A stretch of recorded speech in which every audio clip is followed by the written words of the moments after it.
I am inevitable. Oh yeah? Well, I'm the Guardians of the Galaxy, bitch. Huh? Ow! And that was for killing Gamora. Hey everybody.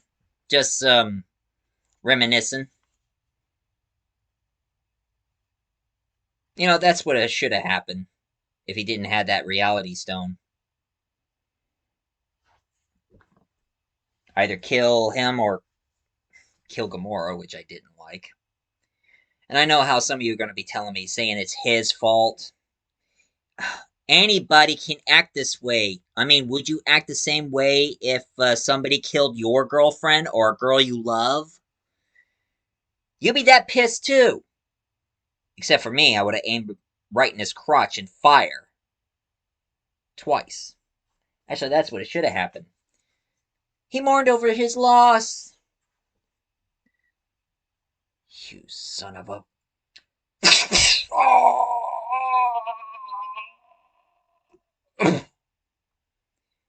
Now get the gauntlet. That's what I would imagine would happen. And that's the reason why I'm going to be talking about. Hello, ladies and gentlemen. Welcome to the Multi-Voice Entertainment. I am the Multi-Voice Reviewer. I have many voices, but one opinion. And today I'm going to be talking about the new comings. Oh yeah, one thing I do have to mention. Why in the hell is Disney Plus decided to show some Doctor Who series all of a sudden? Why? I mean, it's not like when Marvel Comics had the company called Marvel UK when they did their own comic book series of Doctor Who, which you can easily find the graphic novels without the Marvel logo on them. But I prefer to watch Doctor Who on HBO Max. But since now they decided to put Doctor Who on HBO Plus, does that mean that Disney's going to make their own version of Doctor Who? I certainly hope not. Besides, I don't think Doctor Who deserves to be in the DC universe. I think it deserves to be in the I mean, I don't think that Doctor Who deserved to be in the Disney universe. I think it deserved to be in the DC universe. That's why most of my Doctor ends up in the DC universe. Well, except my buddy who's a huge Disney fan, he wants to have his meet Batman. And I couldn't think of a good story involving my Doctor meeting Batman. But I have thought of one about my Doctor meets the Shadow. But anyway, speaking of doctors, I'm planning on seeing Doctor Strange in the Multiverse of Madness because there's a lot of things in that movie. It looks really interesting, and of course Sam Raimi directed, so I'm a huge fan of Sam Raimi, even though Drag Me to Hell pissed me off, but Ash vs. Evil Dead pretty much eased the pain, and I hope that he did pretty good on Doctor Strange in the Multiverse of Madness. As long as I'm not going to watch any more movies starring the two superheroes I can't stand. I'm sorry, guys. I just hate. I hate Iron Man. Iron Man pissed me off, and it was his fault for separating the Avengers. It was his fault because he was an arrogant dumbass. And why I don't like Spider-Man? I find him annoying. But I am kind of interested on seeing Thor: Love and Thunder since it has the Guardians of the Galaxy in this. And one thing I cannot believe, they did the TV. Disney Plus did a short-lived series of I Am Groot, which I think is pretty cool. I think it's more like kid-friendly, where Baby Groot goes through his adventures before he became a teenager. And then all of a sudden, they decided to make a Guardians of the Galaxy holiday special. Now, I only saw a few clips from that movie, and it looks pretty promising. And they did say that there is a Santa Claus in this, but I hope they're talking about the Santa Claus from the animated series of the Avengers,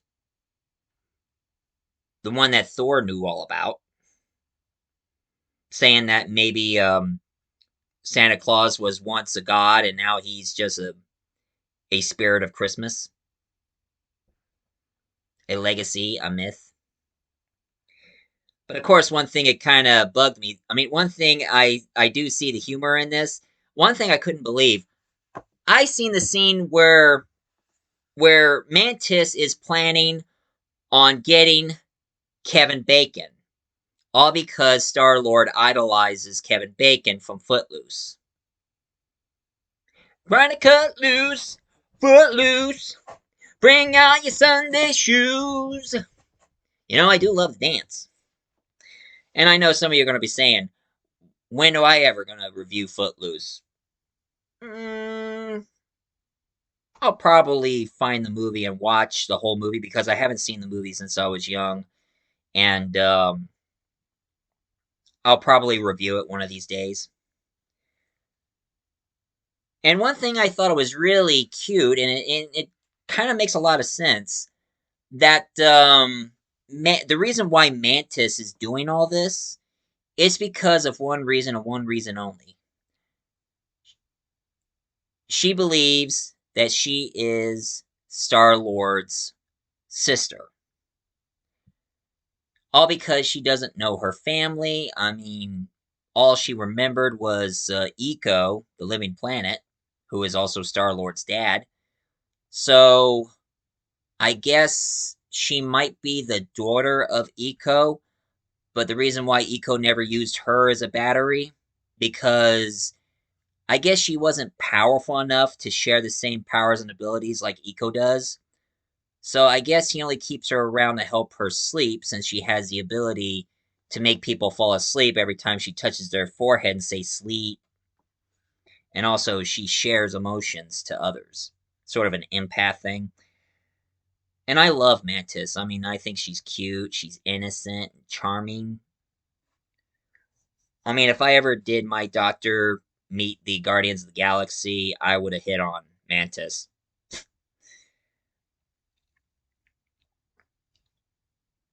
And if I ever have a PlayStation 4, sooner or later I am going to get one soon. I just don't know when.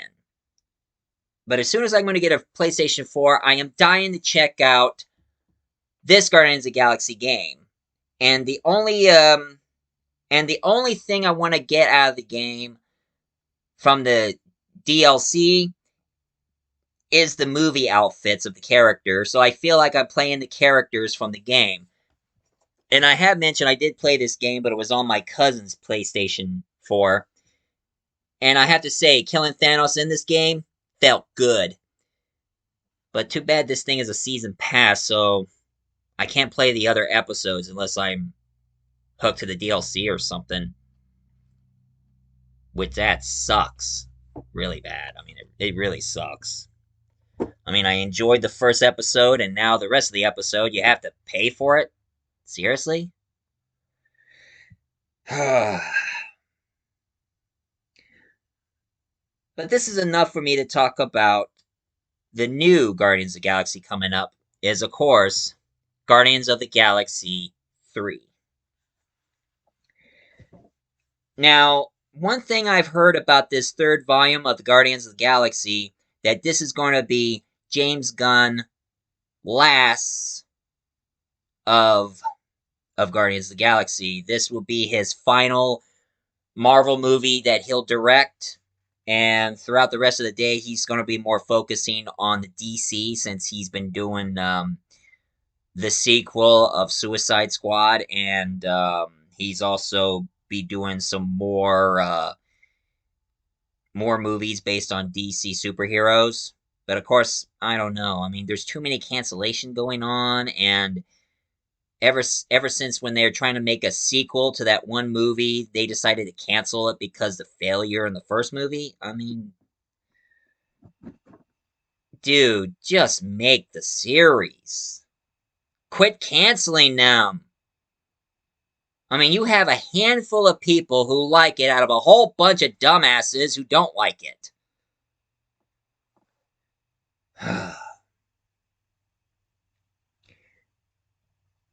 And one thing I'm kind of surprised of in this third movie, they're going to have the Guardians going to wear the same suit, like you see here, which look exactly like the same suit that the Guardians wore in the comics, which I'm really surprised of.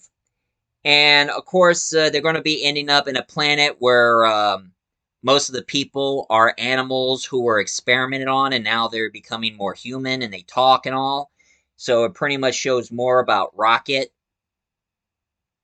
And a lot of people always kept saying that I'm more like Rocket. Why? Is it because I have a beard and now I'm adorable in a hairy animal kind of way?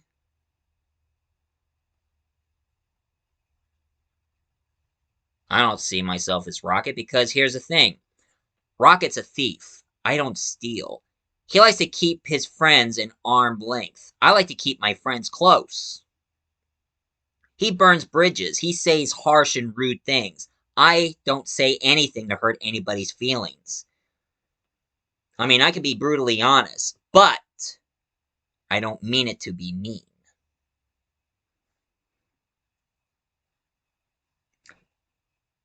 And of course, it's going to be more to Rocket, like they're going to show Rocket's first love interest, which is Leela from the Talking Otter. Now, I don't know if this is a rumor or not, but a lot of people are saying that Leela is going to be voiced by Lady Gaga. Ra ra ra Roma Roma ma Gaga ooh la la, watch a bad romance. Now, I'm not being negative about Lady Gaga. I kind of find her a little off, too weird. But when she makes herself look normal, she looks better that way. I just don't like her looking all like like she's from another planet. And now I'm hearing that she's going to be doing the voice of Leela along with Bradley Cooper doing Rocket. I mean, kind of reminds you of that last movie they did with Lady Gaga and Bradley Cooper, A Star Is Born. I don't know if this is true or not, but leave a comment down below to see if it's true or not. But it turns out that the bad guy they're dealing with in this one is none other than High Evolutionary, played by, now bear with me with the name, Chuck Rudy Aji, Ajuri, Ajuri, Chuck Ajuri. And one thing I know about the High Evolutionary is that he's the one who experiments in genes and creating species that nobody ever thought of, and that pretty much explains about Rocket. Like he must have done experiments on Rocket to make him walk, talk, and all that. And of course, Leela and the other animal people. Because the difference between Rocket from the comic book and the Rocket from the movie, Rocket was supposed to be a police officer from his planet who brings law and order and has a British Cockney accent. But they changed Rocket to make him become a petty thief who has the same attitude as Joe Pesci. Yeah, that's right. Go F your mother. Go smooch your mother. You think I'm funny? You think I'm funny? You think I'm a clown? You think I freaking amuse you? What are you trying to say? That's it! I give you funny! I like doing Joe Pesci here. Go smooch your mother. Anyway,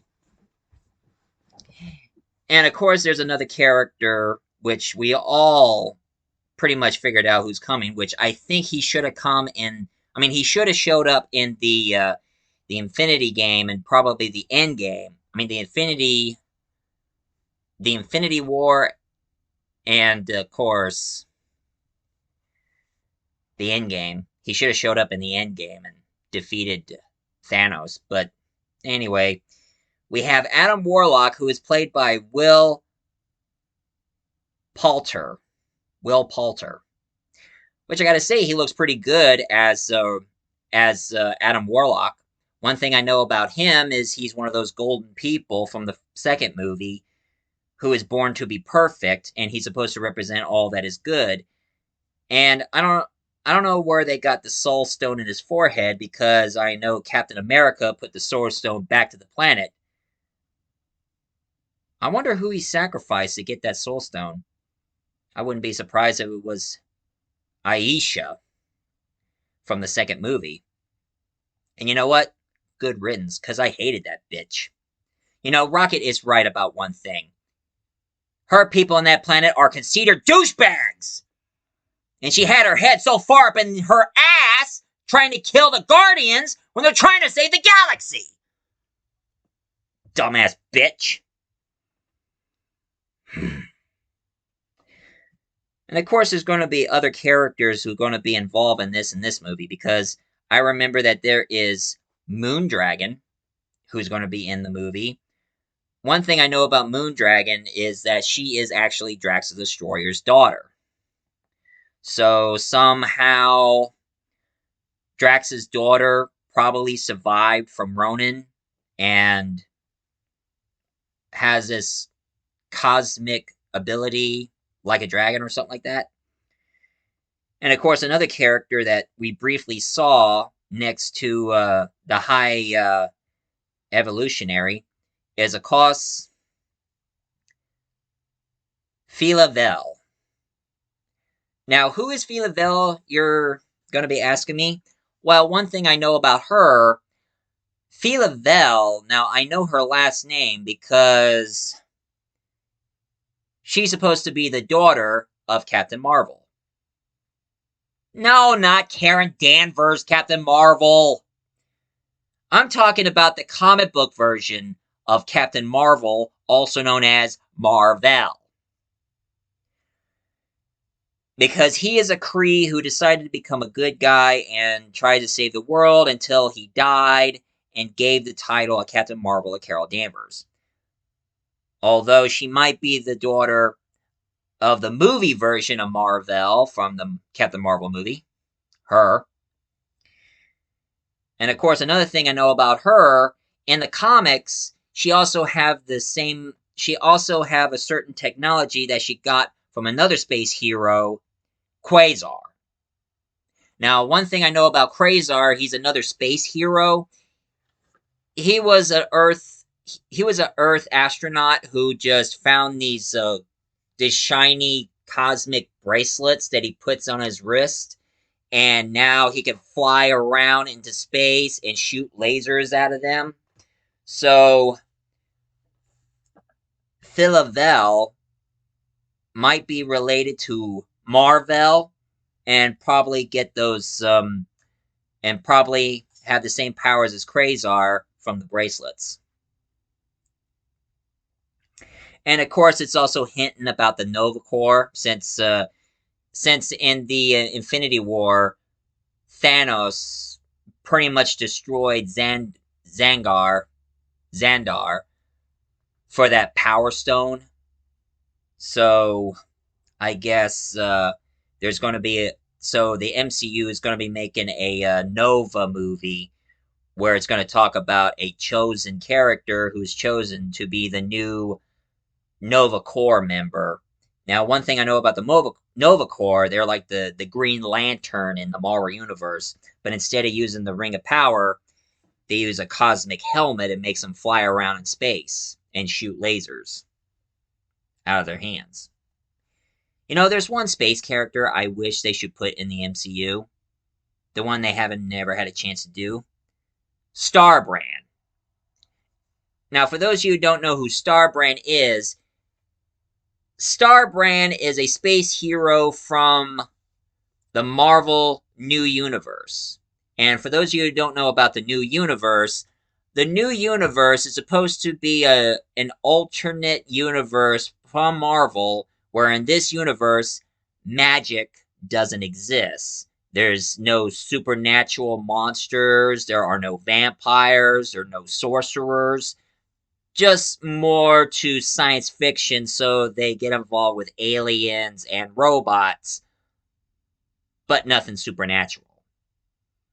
That's the new universe. And StarBrand, he became like the first space hero in the Marvel New Universe.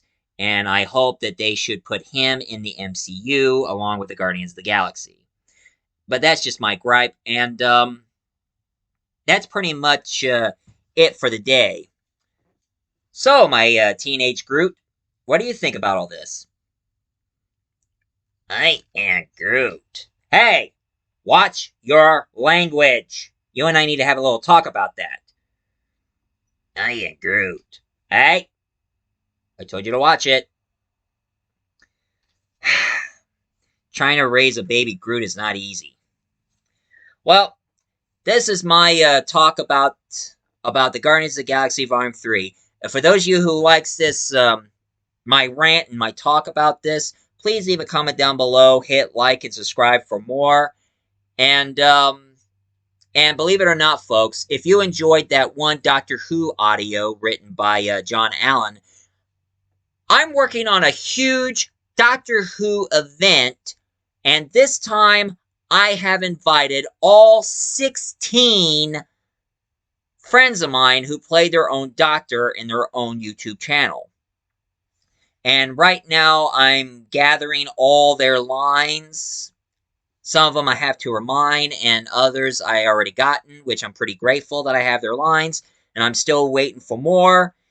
And the Doctor Who event I'm working on is called The Disturbance of the Multiverse. In this one, my Doctor, Jericho Kane's Doctor, and all the other Doctors from all over the universe and the YouTube channel, they are all going to deal against Omega, who wants to destroy the multiverse. So stay tuned for that Doctor Who, folks. I'm going to have it be done and probably upload it maybe before or after New Year's. So it's going to be a long time to wait, but I hope you guys can stay tuned. And I'm the Multi-Voice Reviewer. I remember so I can jog your memory.